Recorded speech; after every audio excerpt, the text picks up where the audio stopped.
They were told Americans would rape them, torture them, parade them through the streets as trophies of war. But when 47 Japanese women stepped into the medical ward at Fort McClellan, Alabama, in September 1945, the enemy broke them not with violence, but with something they never expected. A dying woman lay on the floor, her breath shallow, her body burning with fever. The American doctor didn't spit on her. He didn't laugh. He lifted her onto the examination table with his own hands as though she mattered, as though her life had value. They expected cruelty. They received care. And in that moment, everything they had been taught began to crumble. If this story moves you, make sure to like this video and subscribe for more incredible true accounts from World War II. These histories deserve to be remembered. The summer heat hung thick over the Pacific Islands in August 1945. News of Japan's surrender spread through military installations like wildfire, carried on radio waves and whispered conversations. For the American soldiers stationed across the Pacific Theater, it meant the beginning of the end. For the Japanese women scattered across occupied territories, it meant the beginning of something unknown and terrifying. In Saipan, in the Philippines, in occupied China, Japanese women who had served the Imperial Army as nurses, clerks, comfort station workers, and support staff found themselves suddenly without protection. The empire that had sent them thousands of miles from home had collapsed. The soldiers who had promised to defend them had surrendered or died. Now they stood in small groups, exhausted, terrified, waiting to learn their fate. The women wore whatever remained of their clothing. Some still had pieces of their uniforms, the white blouses and dark skirts of nursing auxiliaries, now stained and torn. Others wore simple cotton dresses, patched and repatched until the original fabric was barely visible. Their hair, once carefully maintained according to military regulations, now hung loose or was tied back with strips of cloth. Many were barefoot. Their shoes had worn through months ago. Among them was Keiko, 23 years old, formerly a clerk at a supply depot in Manila. She stood with her arms wrapped around herself, despite the heat, trying to make herself as small as possible. Next to her was Yuki, a former nurse who had tended wounded soldiers in field hospitals until the final retreat. Yuki's hands still bore the scars of working without proper equipment, burns from sterilizing instruments over open flames, cuts from broken glass used as surgical tools when metal ran out. There was also Hana, barely 19, who had been taken from her village in Korea and sent to work in a comfort station. She stood apart from the others, her eyes fixed on the ground, silent. The other women knew better than to speak to her. The shame ran too deep for words. The American soldiers who came to collect them were not what the women expected. There was no violence, no brutality. The soldiers were efficient, businesslike, almost bored. They lined the women up, counted them, checked their names against lists on clipboards. The women kept their eyes down, shoulders hunched, waiting for the first blow that never came. "Move it, let's go," one soldier said, gesturing toward the trucks. His tone was neither kind nor cruel. It was simply the voice of a man doing his job, ready to go home. The women climbed into the backs of military trucks, their bodies pressed together as they tried to make themselves small. The canvas covers blocked out most of the sunlight, leaving them in hot, dim shadow. As the engine started and the trucks began to move, some of the women closed their eyes and prayed. Others simply stared straight ahead, their minds blank with fear and exhaustion. The journey to the collection point took hours. The trucks bounced along rough roads, past burned villages and abandoned military positions. Through the gaps in the canvas, the women caught glimpses of the destruction. Palm trees blown to splinters, buildings reduced to concrete foundations, craters where bombs had fallen. At the port, they were transferred to ships. The women moved in silent lines down the dock, their bare feet slapping against hot wood. American sailors watched them with expressions ranging from curiosity to contempt to something that might have been pity. The women kept their eyes down. The ships were massive, larger than anything most of the women had seen. The hulls rose like steel cliffs above the water. Inside, they were directed down narrow corridors to holding areas deep in the ship. The air was thick with the smell of metal, oil, and bodies. The women were given thin mattresses and told to wait. As the ship's engines rumbled to life and the vessel began to move, the women huddled together in small groups. Some whispered prayers, others cried quietly. A few, like Keiko, sat in stunned silence, trying to process what was happening. "They will kill us at sea," whispered one woman, her voice barely audible over the engine noise. "They will throw us overboard when no one can see." "No," another replied. "They will take us to America and put us in cages, display us like animals." Yuki the nurse said nothing. She had seen too much death to speculate about her own. Whatever came would come. She focused on breathing, on staying present, on not letting her mind spiral into the dark places it wanted to go. The voyage lasted 3 weeks. The women were given 2 meals a day, simple rations of rice, canned vegetables, and sometimes a piece of bread. It was more food than many of them had seen in months. At first, some refused to eat, convinced it was poisoned or a trick. But hunger eventually won. They ate slowly, cautiously, waiting for symptoms that never came. During the day, they were occasionally allowed on deck for fresh air, always under guard. The ocean stretched endlessly in all directions, beautiful and terrifying. Some women stood at the rail and looked back toward the horizon, toward Japan, knowing they might never see their homeland again. Keiko kept a small notebook, stolen from an abandoned office in Manila. In it, she wrote brief entries, trying to document what was happening. Her handwriting was small and careful, each character formed precisely despite the ship's movement. Day 8. We are still alive. The Americans feed us. I do not understand why. Yuki says we should not question it, just accept. But I cannot stop thinking about what comes next. What do they want from us? When they finally saw land, it was like nothing they had imagined. The California coast appeared through the morning fog, and as the ship drew closer, the women crowded at the portholes and railings to look. Buildings rose in neat rows, untouched by war. Streets were intact. Cars moved along roads. Everything was whole, functioning, alive. It's as if the war never touched them, Keiko whispered, her voice filled with something between awe and resentment. The ship docked at San Francisco. The women were processed through immigration in a large warehouse at the port. American officials sat at long tables, stamping papers, asking questions through translators. The women answered in monosyllables, their voices barely audible. From San Francisco, they were loaded onto trains. This was perhaps the strangest part of the journey so far. The trains were clean, with cushioned seats and windows that opened.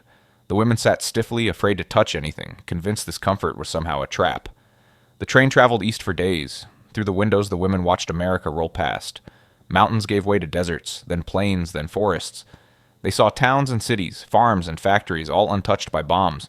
The contrast with their memories of Japan's burned cities was overwhelming. How can this be real? One woman whispered. How can any country be this big, this whole?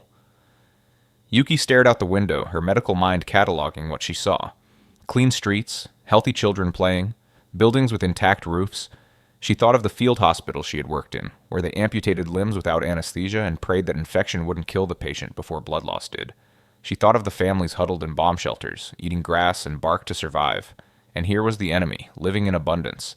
The train finally stopped at a small station in Alabama. The heat hit them like a physical force when they stepped onto the platform. It was different from Pacific heat, drier, heavier somehow. Buses waited to take them the final distance to Fort McClellan. The fort appeared through the bus windows as they approached. Guard towers stood at intervals along the fence.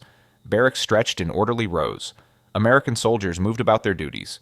It looked like a military installation anywhere in the world, functional and austere. But it was not what they had been told to expect. There were no cages. No crowds of jeering civilians. No public displays of humiliation. Just buildings and fences and soldiers doing their jobs. The buses stopped at an administrative building. The women were lined up outside, told to wait. An American officer emerged, flanked by a translator. You will be processed, the translator said in Japanese. You will be given quarters, uniforms, and assignments. You will work while you are here. You will be treated according to the Geneva Convention. Do you understand? The women nodded, not understanding most of what was said, only catching the words, work, and treated. Work they could understand. Treatment was still a mystery. As they stood in the Alabama heat, waiting to learn what would happen next, Keiko felt something shift inside her. Not hope exactly. She had learned not to hope. But a small crack in the wall of certainty. A tiny space where possibility might exist. They had expected to die. They had prepared themselves for the worst imaginable horrors. And yet here they stood, alive, being spoken to with bureaucratic indifference rather than rage. What did it mean? The first stop was the medical building. The women were lined up outside a long, low structure painted white. The door was propped open, and they could see nurses moving inside in crisp white uniforms. The sight made Yuki's heart clench. She had been a nurse once, in another life. One by one, they were called inside. The examination room was clean, almost sterile. Medical equipment lined the walls, instruments that gleamed under bright lights. An American doctor waited, along with 2 nurses and the translator. When Keiko's turn came, she walked into the room with her arms wrapped around herself, eyes fixed on the floor. The doctor was an older man with gray hair and glasses. He gestured for her to sit on the examination table. I need to check your vital signs, the translator explained. The doctor needs to make sure you are healthy. Keiko sat rigidly as the doctor approached. She flinched when he reached out, but his touch was gentle, professional. He checked her pulse, listened to her breathing, looked at her eyes and throat. Throughout the examination, he maintained a calm, detached demeanor. He was neither cruel nor especially kind. He was simply a doctor doing his job. When he finished, he made notes on a clipboard and said something to the nurse. The translator turned to Keiko. You are malnourished and dehydrated. You will be given supplements and a special diet to help you gain weight. Do you have any pain or injuries? Keiko shook her head, unable to speak. The doctor nodded and gestured that she could go. As she left the room, she felt dizzy with confusion. He had touched her, examined her, and then let her go. No violence, no humiliation, just a medical examination. Outside, the other women waited anxiously for her report. "What did they do?" someone whispered. "They checked me," Keiko said slowly. "Like a doctor, just like a doctor." The women looked at each other, uncertain how to process this information. After the medical examinations, they were directed to another building. This one had a sign in English that none of them could read. Inside, they found rows of shower stalls and benches. The air was warm and humid, filled with the smell of soap. An American nurse, a woman in her 40s with a kind face, tried to explain through gestures what would happen. They would shower. They would be given soap and shampoo. Their old clothes would be taken and destroyed. They would be given new clothes. The women stood frozen. This was the moment they had been dreading. They would be forced to strip naked before their enemies, to stand vulnerable and exposed. This was where the humiliation would begin. But the nurse simply pointed to the showers and left, closing the door behind her. They were alone. Slowly, hesitantly, the women began to undress. They helped each other with buttons and ties, their movements mechanical, prepared for the worst. When they were naked, they stood huddled together, waiting. Nothing happened. Finally, Yuki stepped forward and turned on one of the showers. Water poured out, and after a moment, it ran hot. Steam began to rise. Yuki's eyes widened. Hot water. Running hot water. She stepped under the stream and gasped. For the first time in over a year, she felt hot water on her skin. She picked up the bar of soap from the shelf. It was white, unmarked, and it smelled clean. She turned it over in her hands, hardly believing it was real. One by one, the other women joined her. They stood under the showers, feeling months of dirt and grime wash away. Some began to cry, the water mixing with their tears. Others laughed, strange, high-pitched sounds that echoed off the tile walls. Keiko scrubbed her skin until it was red, trying to wash away more than just dirt. She worked the soap through her hair, watching the water at her feet turn gray, then gradually clearer. When she finally shut off the water and stood dripping on the tile floor, she felt lighter somehow, as if something heavy had been washed away along with the filth. Clean towels were stacked on shelves. The women dried themselves in silence, still waiting for the cruelty to begin. But there was only the sound of water dripping, the smell of soap, and the strange feeling of being clean. After showering, they were given simple cotton dresses to wear and directed to the mess hall. The building was large, with long tables and benches. The smell of cooking food hit them as soon as they entered, and several women stopped in the doorway, overwhelmed. American soldiers were eating at some of the tables. They glanced at the Japanese women with curiosity, but made no aggressive moves. The women were directed to a separate section of the hall, where trays had been set out. On each tray was more food than most of them had seen in months. White rice, steamed vegetables, a piece of chicken, a roll with butter, and a cup of something that looked like pudding. There was also a tall glass of milk. The women stood staring at the trays, unable to move. This had to be a trick, a test of some kind, or perhaps it was meant for someone else. "Sit, eat," an American soldier said, gesturing to the tables. His tone was not unkind, just matter-of-fact. Slowly, the women sat down. They picked up their forks with trembling hands. Keiko looked at her tray, then at Yuki, who sat across from her. Yuki nodded slightly, and they both took small bites. The rice was perfect, soft and white. The vegetables were cooked, but still had texture. The chicken was tender, seasoned with herbs they couldn't identify. It was real food, prepared with care, served hot. Some of the women began to cry as they ate. Others ate mechanically, their faces blank. A few couldn't eat at all, their throats closing with emotion. Yuki ate slowly, methodically, her medical training kicking in. Her body needed this food. She would eat even if her mind couldn't process what it meant. But as she swallowed each bite, questions swirled in her head. Why were they being fed like this? What did the Americans want? In Japan, she had treated wounded soldiers who were given nothing but rice gruel, when there was anything at all. Civilians had starved in the streets, children had died of malnutrition, and here the enemy was feeding their prisoners chicken and pudding. After the meal, they were taken to their barracks. The building was simple but clean, with rows of beds lined up along the walls. Each bed had a mattress, sheets, a pillow, and a thin blanket. At the foot of each bed was a small footlocker. An American officer, speaking through the translator, explained the rules. They would rise at 6 a.m. They would have breakfast at 7 a.m. They would be assigned work duties. They would have lunch at noon and dinner at 6 p.m. Lights out at 10 p.m.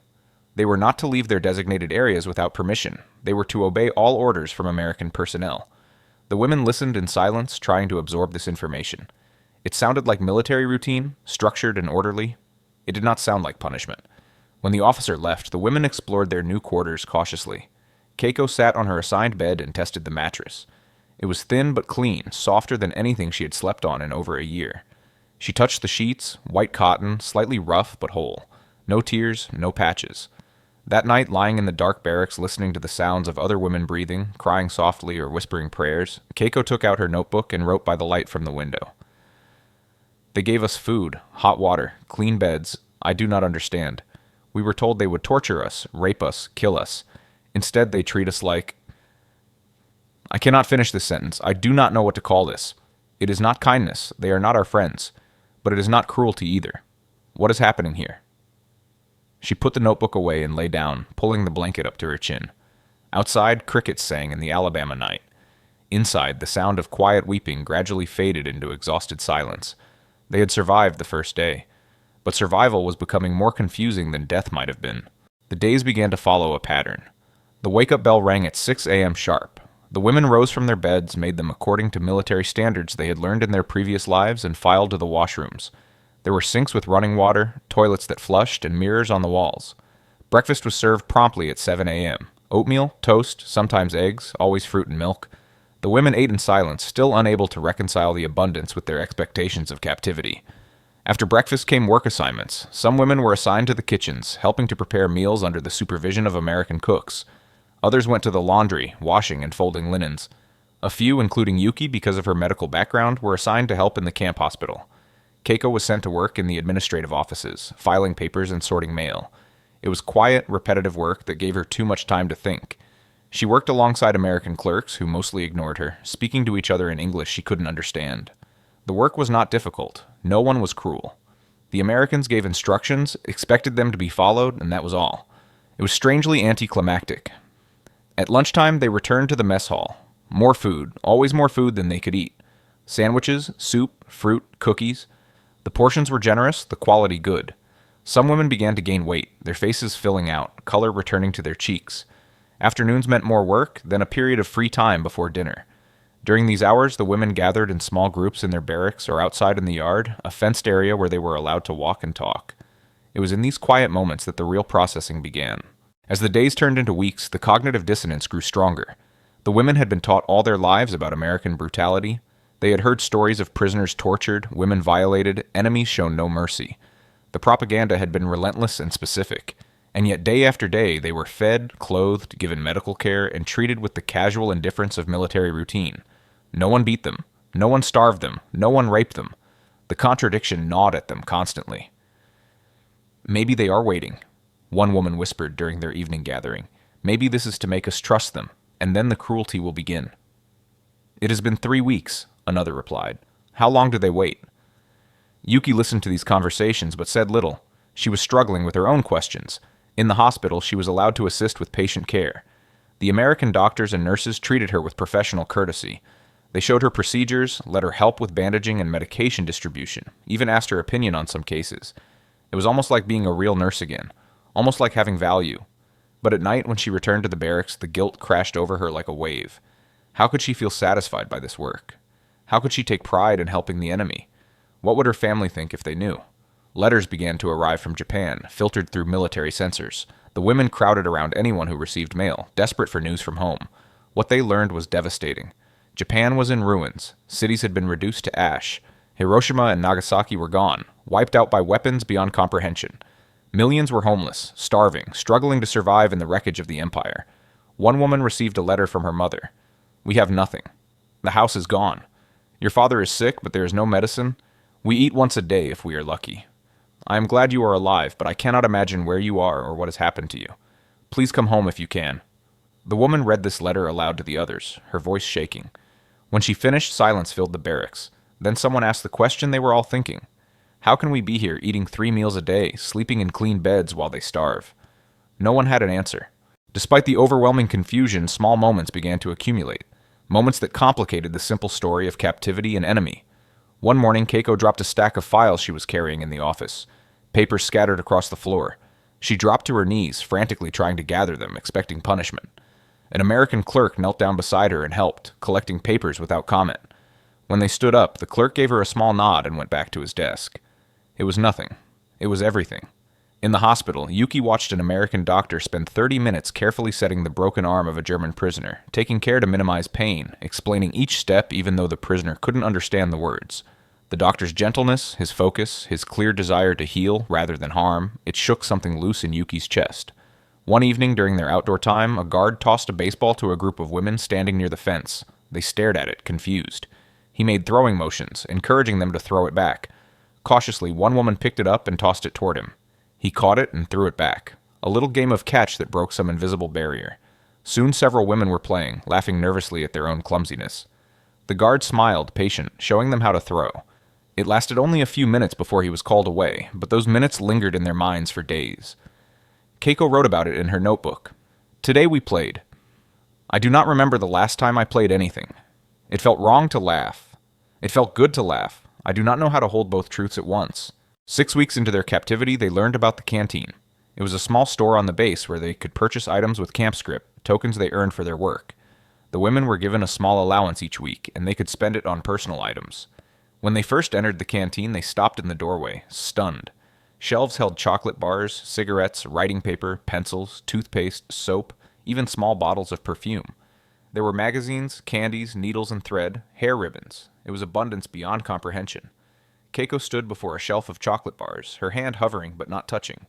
In Japan, chocolate had become a distant memory, a luxury from before the war. Here were rows of it, available for purchase with tokens earned by sorting American mail. She bought one bar. That night she sat on her bed and unwrapped it slowly, savoring each square. The sweetness exploded on her tongue, rich and overwhelming. Tears ran down her face as she ate. She didn't know if she was crying from joy or shame or some emotion she had no name for. Around her, other women made similar discoveries. Chocolate, real soap that smelled like flowers, writing paper to send letters home, small luxuries that made them feel almost human again. But every purchase came with guilt. Every moment of pleasure was shadowed by the knowledge of suffering back home. The women existed in a constant state of tension, grateful and ashamed in equal measure. "We are prisoners who live better than we ever did when we were free," Yuki said one night, her voice hollow. "What does that make us?" No one answered. The question was too big, too painful, and the answer seemed to change with every passing day.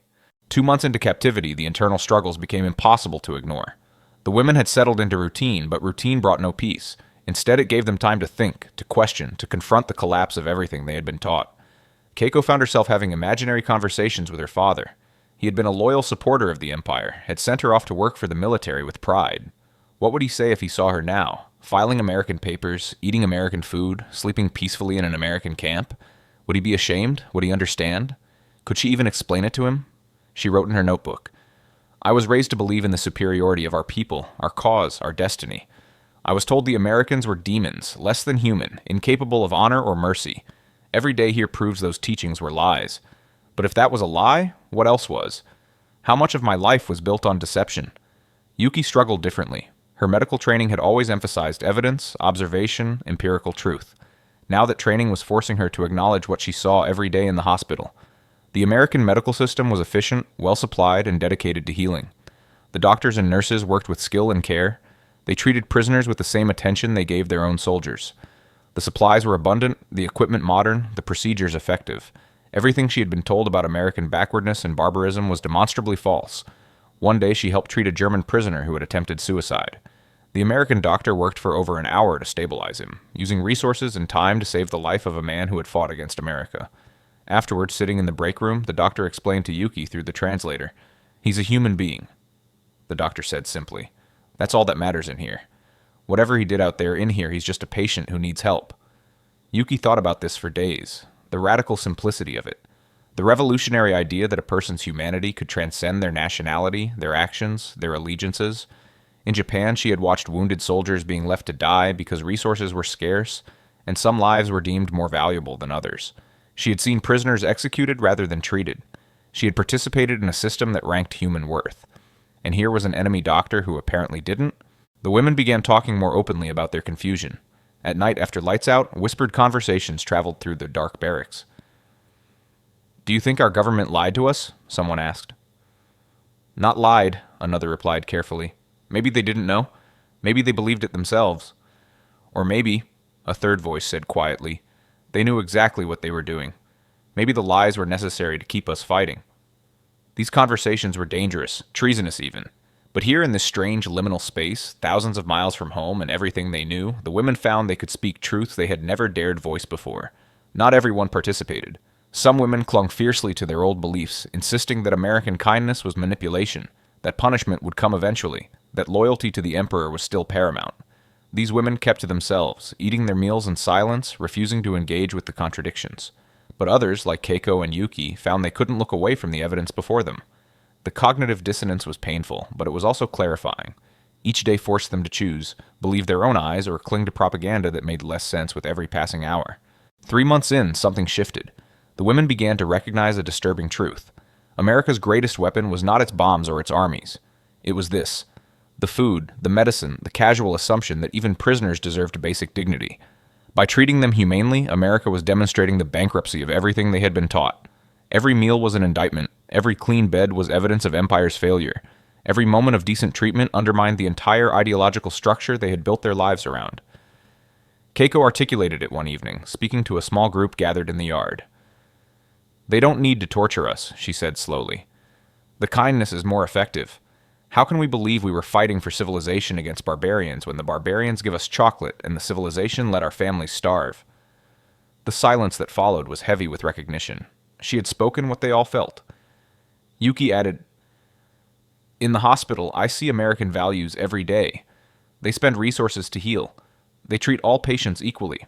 They believe in the value of life, even enemy life. Whatever else America is, it's not what we were told." "But what does that mean for us?" another woman asked, her voice breaking. "If everything we believed was wrong, who are we? What do we stand for?" These questions hung in the air, unanswerable but unavoidable. Hana, the young Korean woman who rarely spoke, surprised everyone by answering. "Maybe," she said softly. "We don't need to stand for anything anymore.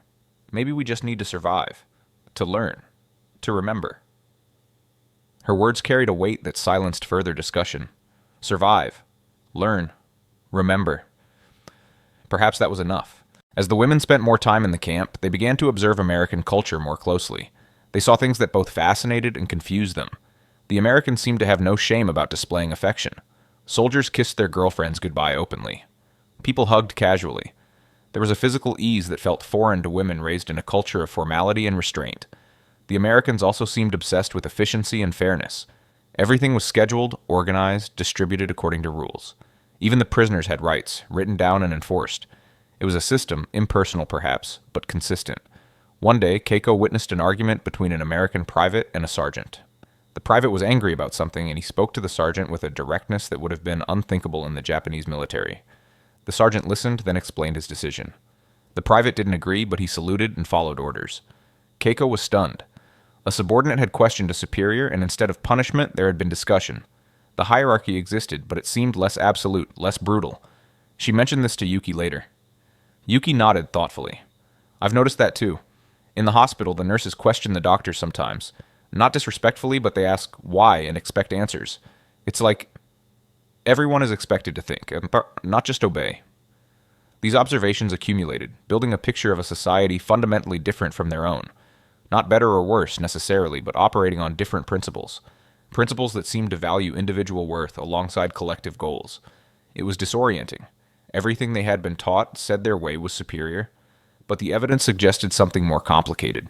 The transformation was not complete.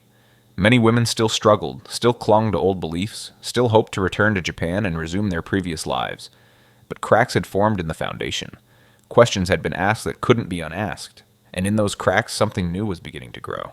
4 months into their captivity, in January 1946, everything came to a head because of a woman named Tomoko. Tomoko was 42, older than most of the other women. She had been a teacher before the war, recruited to work as a clerk in a military office in the Philippines. She was quiet, dignified, and deeply traditional. She had maintained her reserve throughout their captivity, neither accepting nor rejecting the situation, simply enduring it with stoic patience. In early January, Tomoko fell ill. At first, it seemed like a simple cold. She coughed, ran a slight fever, continued working. But within days, her condition deteriorated rapidly. The fever spiked. She became delirious. Her breathing turned labored. Yuki recognized the symptoms immediately. Pneumonia and severe. Tomoko was moved to the infirmary, but there were no beds available. The flu had been sweeping through the camp, and the medical ward was full. Tomoko was placed on a mattress on the floor in a corner of the ward, a thin blanket pulled over her shaking body. The other Japanese women came to visit when they could. They knelt beside her on the floor, holding her hand, speaking soft words of comfort. Tomoko barely responded. Her breathing was shallow, her skin burning hot. "She's dying," Yuki told Keiko quietly. They stood outside the infirmary, looking through the window at Tomoko's still form on the floor. "Without proper treatment, antibiotics, oxygen, she won't last the week." "Will they treat her?" Keiko asked. "She's just a prisoner. Will they waste medicine on her?" Yuki didn't answer. She didn't know. The next morning, Dr. Harrison, the chief medical officer, made his rounds. He was a stern man in his 50s, a career military doctor who ran the infirmary with rigid efficiency. The Japanese women had seen him from a distance but had few direct interactions with him. When Dr. Harrison saw Tomoko on the floor, he stopped. He knelt down, checked her pulse, listened to her labored breathing. Then he stood and called for the nurses. "Get me a bed," he ordered. "Clear one if you have to, and start her on penicillin immediately. I want oxygen ready and IV fluids. Move." The nurses scrambled to obey. Within minutes, a bed was being cleared, a soldier with a minor injury being moved to a chair to make room. Dr. Harrison turned to the Japanese women who had gathered near Tomoko. Through the translator, he spoke directly to them. "I need help moving her. The nurse is getting supplies. You, the one with medical training," he pointed at Yuki. "Help me lift her. Carefully support her head and back." What happened next was seared into the memory of every woman present. Dr. Harrison, this American doctor, this representative of the enemy, bent down and gently slid his arms under Tomoko's frail body. Yuki moved to support her from the other side. Together they lifted her carefully, Dr. Harrison taking most of the weight, his face set in concentration. He carried her across the ward and laid her gently on the freshly prepared bed. He adjusted her head on the pillow, pulled the blanket up, checked her pulse again. His movements were practiced, professional, but also unmistakably gentle. The entire ward had fallen silent. Everyone was watching. American soldiers, German prisoners, the Japanese women, all staring at this scene, and then someone began to sob. It was Keiko. She stood with both hands pressed to her mouth, tears streaming down her face. The sound broke whatever dam had been holding back the other women's emotions. One by one they began to cry. Not quiet tears, but deep, racking sobs that shook their whole bodies. Dr. Harrison looked up, clearly confused by this response. He glanced at the translator, who seemed equally at a loss. "What's wrong?" he asked. "What did I do?" Yuki tried to explain, but her own voice was choked with tears. You lifted her. You touched her. You carried her like she mattered." Dr. Harrison frowned. "Of course I did. She's my patient. Now please step back so I can work." He turned back to Tomoko, beginning treatment as if nothing unusual had happened. But for the Japanese women, everything had changed. That night the barracks was filled with intense, whispered conversation. The women couldn't stop talking about what they had witnessed. "He touched her," someone kept repeating. "He put his hands on her, lifted her, carried her. An enemy woman, dying, worthless to him, and he carried her like she was precious." "Of course he did," another replied. "To him, she's not an enemy. She's a person who needs help. That's what we saw. That's what they believe." Keiko sat on her bed, still shaken. She had been changing gradually over the months, her certainties eroding bit by bit. But this moment had shattered something fundamental. She took out her notebook and wrote, her hand trembling. "Today I watched an American doctor carry a dying Japanese woman to a clean bed. He used his own hands. He didn't hesitate. He didn't show disgust. He simply did what needed to be done because she was a human being who required care. In Japan, I watched wounded soldiers left to die in hallways because there weren't enough resources and some lives were worth more than others. I watched prisoners executed rather than treated. I participated in a system that assigned value to human life based on nationality and utility. And now I have seen the enemy demonstrate a different value system, one that says a person is a person regardless of everything else. I don't know what to do with this knowledge. It hurts too much. It changes too much. But I cannot unknow it. I cannot pretend I didn't see what I saw. My entire worldview has been built on lies, and I don't know how to rebuild it." Around her, other women were having similar reckonings. Years of propaganda, of teaching, of certainty were collapsing under the weight of one simple act of human decency. Over the next week, Tomoko slowly improved. The penicillin fought the infection. The oxygen eased her breathing. Dr. Harrison checked on her daily, adjusting her treatment, monitoring her progress with the same careful attention he gave all his patients. The Japanese women visited whenever allowed. They sat beside her bed, held her hand, whispered encouragement, and they watched the American medical staff work with something approaching awe. Yuki was allowed to assist with Tomoko's care. She learned to administer the IV medications, to check vital signs, to adjust the oxygen flow. Dr. Harrison taught her patiently, explaining each procedure. "Why?" she finally asked him one day. Why do you teach me? Why do you save her? We are your enemies." Dr. Harrison looked at her for a long moment. Then he spoke slowly, waiting for the translator to catch up. "The war is over. In here, in this hospital, there are no enemies. There are only patients and healers. That's all. I teach you because you want to learn and because you're good at this. I save her because that's my job and because every life has value. It's really that simple." He paused, then added, "I know what you were taught about us. I know what propaganda does. But I hope you'll judge us by what you see, not what you were told. That's all I ask." Yuki bowed deeply, tears sliding down her face. When she straightened, she said in halting English practiced in secret for weeks, "Thank you. I see. I understand." Dr. Harrison nodded and went back to his work, leaving Yuki standing there, transformed. When Tomoko was finally well enough to return to the barracks, 3 weeks after falling ill, she was a different woman. Not just physically stronger, but changed in some fundamental way. She had been cared for, had felt the value placed on her life, had experienced mercy from those she had been taught to hate. The night she returned, the women gathered around her bed. She spoke quietly, her voice still weak.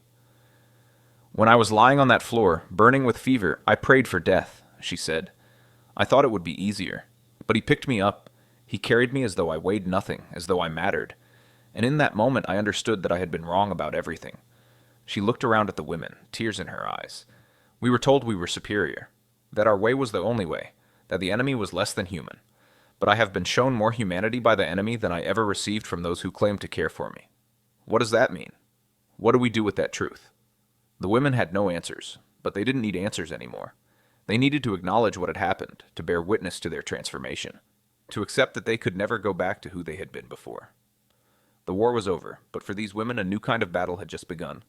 The battle to reconcile two realities, to build new identities from the ruins of old certainties, to learn how to live in a world more complicated than they had ever imagined.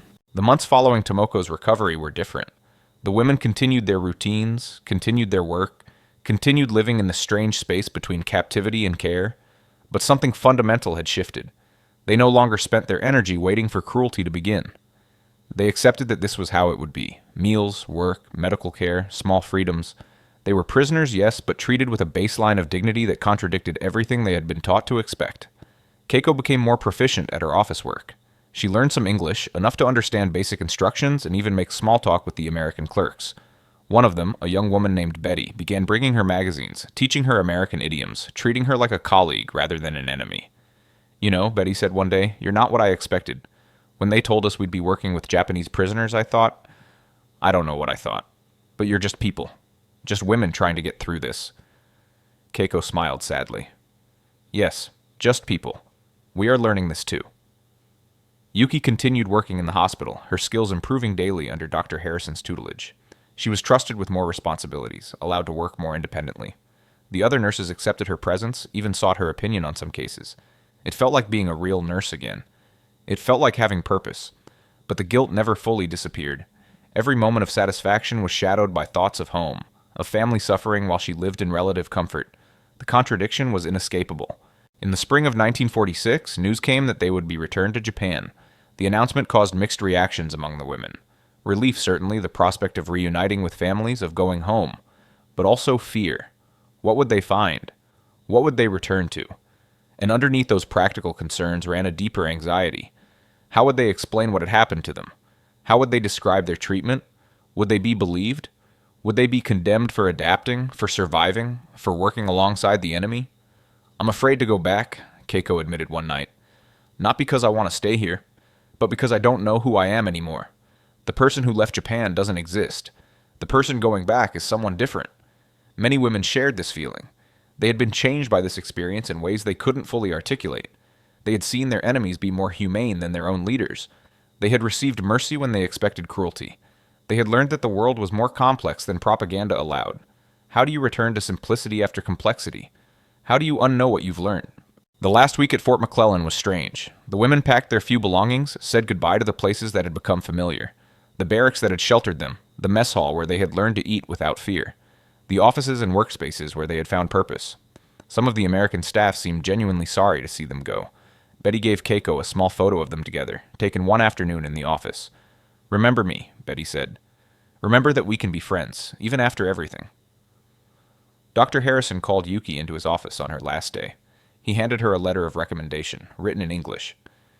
"You're a good nurse," he said through the translator. "Don't let anyone tell you otherwise. Don't let what happened to your country make you forget your own skills and value. You saved lives here. You can save lives there. Medicine is medicine regardless of politics." Yuki took the letter with shaking hands. "I will never forget," she said, "what you taught me, what you showed me. I will try to be worthy of it." The day of departure arrived. The women were loaded onto buses, then trains, retracing the journey they had made months before. But they were different travelers now. They had arrived terrified, convinced they were heading toward death. They left confused, grateful, and fundamentally changed.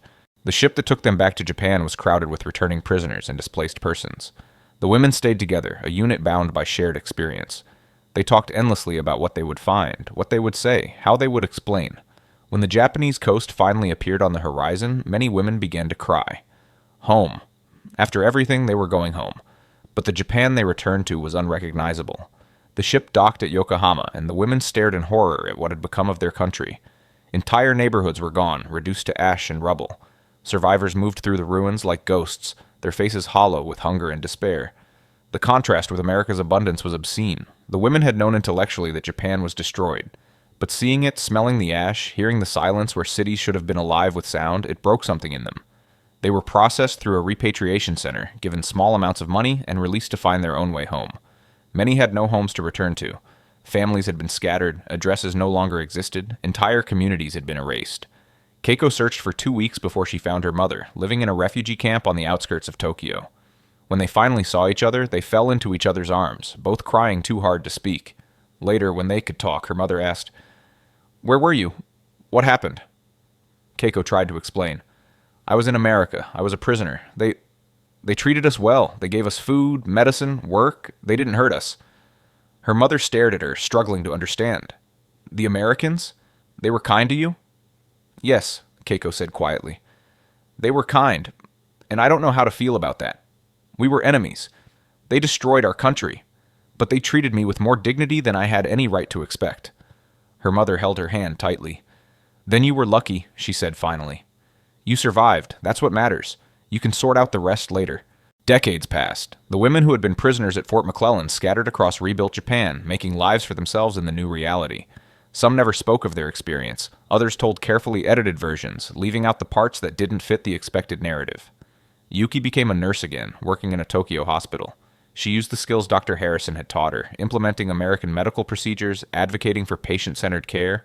When colleagues asked where she learned such techniques, she told them. Most didn't believe her. Keiko became a teacher, like Tomoko had been before the war. She taught her students about the importance of looking beyond propaganda, of judging people by their actions rather than their nationality. She never explicitly told them about Fort McClellan, but the lessons she had learned there informed everything she taught. In 1985, 40 years after the war's end, several of the former prisoners organized a reunion. 12 of them managed to attend, elderly women now, gathering in a small restaurant in Osaka. They shared memories, filling in gaps, comparing notes on what had become of their lives, and they talked about the experience that had defined them. "Do you remember when Dr. Harrison carried Tomoko?" someone asked. Everyone nodded. Of course they remembered. It was the moment everything changed. Tomoko, now in her 80s but still sharp, spoke quietly. "I've thought about that moment every day of my life since. Not because it was extraordinary, but because it shouldn't have been. Basic human decency shouldn't feel like a miracle, but it did, because we had been taught to expect so much less." She paused, then continued. "I think that's what I want people to understand. Not that the Americans were perfect. They weren't. They had destroyed our cities, killed millions, occupied our country. But in that moment, in that hospital, they showed me that enemies can still recognize each other's humanity, and that recognition can change everything." The women sat in silence, reflecting on this truth. They had lived it, they had been changed by it, and in their own small ways, they had spent the rest of their lives trying to pass that lesson forward. And so a simple medical table in an Alabama camp became the site of a quiet revolution. Not the kind that makes history books, but the kind that changes individual hearts. For 47 Japanese women, that moment when Dr. Harrison lifted their dying friend proved that everything they had been taught could be wrong, that enemies could show mercy, and that humanity could transcend nationality. The war had been fought with bombs and bullets, but for these women, the real transformation happened in mess halls and hospitals, in moments of unexpected kindness and uncomfortable recognition. They learned that propaganda could lie, that governments could manipulate, and that the truth was always more complex than anyone wanted to admit. Years later, Keiko wrote one final entry in her old notebook, the one she had kept throughout her captivity and carried home to Japan. We expected cruelty and received care. We expected hatred and received indifference, which was somehow better. We expected to be treated as less than human, and instead were shown that humanity exists even between enemies. The Americans didn't just defeat us with their weapons. They defeated our ideology with soap and medicine and clean beds and one doctor's decision to carry a dying woman to a hospital bed. That gesture changed more than their war machines ever could. It changed us. And we could never go back to who we were before. The story of these women is not widely known. It doesn't fit neatly into narratives of heroes and villains. But it's a story worth remembering because it reminds us that in the midst of history's greatest violence, small acts of decency can crack open the hardest hearts. Sometimes mercy is more powerful than cruelty. Sometimes kindness is the most effective weapon. And sometimes the hardest truths to accept are the ones that force us to question everything we thought we knew. If this story moved you, please like this video and subscribe to our channel. There are thousands of untold stories from World War II, human stories that complicate our understanding of war, peace, and what it means to be human. These stories deserve to be remembered and shared. Thank you for listening.